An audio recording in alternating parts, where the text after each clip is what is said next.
ریحان زیب د پلار یې تپوس کړی دی د ریحان زیب و تا ته څه یادېږي نو ریحان زیب پلار ته بیا څه ویلي تاسو دا وګورئ. تاسو ته خپله باندې د ریحان زیب څه داسې یادېږي چې ډېر خفه کوي جړا درولي؟ له خړا جړا دا ده که نو چې هغه به زه رالم مور ته به خبره کوله او ما ته به یې نه کوله. دا غرو چې دا سړی د دین کار کړی زه خفه کېږي که نه او د دین کار یې کړی بد کار ما نه دی کړی چې دا پلار زما خفه کېږي نو ما ته به یې نه وه. که مور صاحب څه خبره کړې یا نه کړې خو خاص خبره یې نه کوله. که څه خبره به ورته موږ وکړې دا پلانکې ویل که وږي شوي خو به نه یاستئ دا خبره به یې راته ورته کوله چې وږي شوي خو به نه یاستئ. بله به یې دا خبره کوله چې بابا چې راته خوب راغی مخ لاس به وینځه سر به وینځه وبېلم کپړې به بله چې رسېده بابا دوا کوه عمر له به راته دا خبره کوي بابا ته دوا کوه ما ته څه نور دې ویلې دا به راته بابا دوا کوه پرون رالېږلی په جیلونو کې به و او دا بابا دوا کوه ما ته دا خبر ما ته ټیک شو. رالېږلي خپل ګروپ یې و او خپل ملګري وو پیدا شولې خدای نه دغه ځای ماله نشته 5 روپۍ نه د چا ما لیدلي دي او نه پرېښه کړي وو ملګري به رالېږېدل خپل ګروپ یې و چې هلکه پلاکیزې له ورځو هغو به ځان ځای به له برابر کړي او کرسۍ مرسۍ یو شی بل شی دغه له مانګه خبر که نه. تاسو دا وکتله د ریحان زیب د پلار ته به څه ویله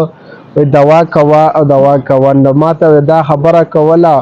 او نو ریحان زیب سره د باجوړو کې ټولو ورځ به باره باجوړ دغه کې به وو خلکو سره به ناستو خبرې به اترې به یې کولې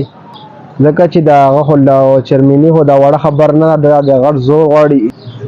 تاسو د ریحان زیب د پلار خبرې واورېدې ریحان زیب به څنګه و کور کې د پلار ته به څه ویل ځکه چې دا خو د غټ ټینشن دی الیکشن ته ودرېدل او هغه جوړېدل نو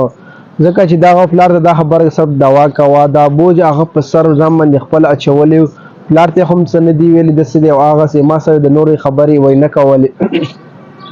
ځکه چې دا خو یو غټ ټینشن دی سیاست کول خو دا لږ معمولي کار نه دی او د پلار مې دا زور نه دی وروړی پلار هغه خبرې نه دي څه کړي.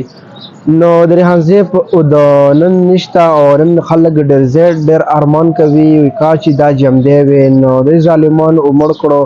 تاسو وګتله د مبارک زیب له خوا ښایسته خلکو باجوړیانو اوټ ورکړو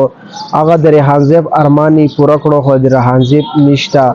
نو ټول خلک په دې باندې ډېر خفه وو او د ریحان زیب چې مرګ باندې نن تاسو وکتله د ریحان زیب اصلیت ټولو ته ښکاره شولو د ریحان زیب څنګه تکړه هلک و ځکه چې یو نوجوان هلک او دومره د باجوړ قومو سره مینه محبت کول او د ریحان زیب سره ملته تا ویډیو تاسو شریک کوم ځکه د خلک د زیات ډېر په ټینشن او دا کې اچولي د ریحان زیب قاتلان او سفر له معلوم نشول. مبارک زیب دا خبره کړې ده مالا د کوم کسانو ووټ راکړی دی دې په سر یې نه دی راکړی ته ماله سړک جوړه ته ماله بل شی وکړه د ریحان زیب قاتلان ته صرف معلوم کا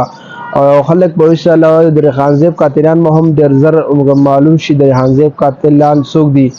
نو تاسو بیا پته ولګي او دا ویډیو ما تاسو کوم د ویډیو کتلو ډېره مهرباني دا پیج سره هم فالو کړئ او دا ویډیو مخکې ملګرو سره لازمي شریک کړئ ډېره مهرباني والسلام.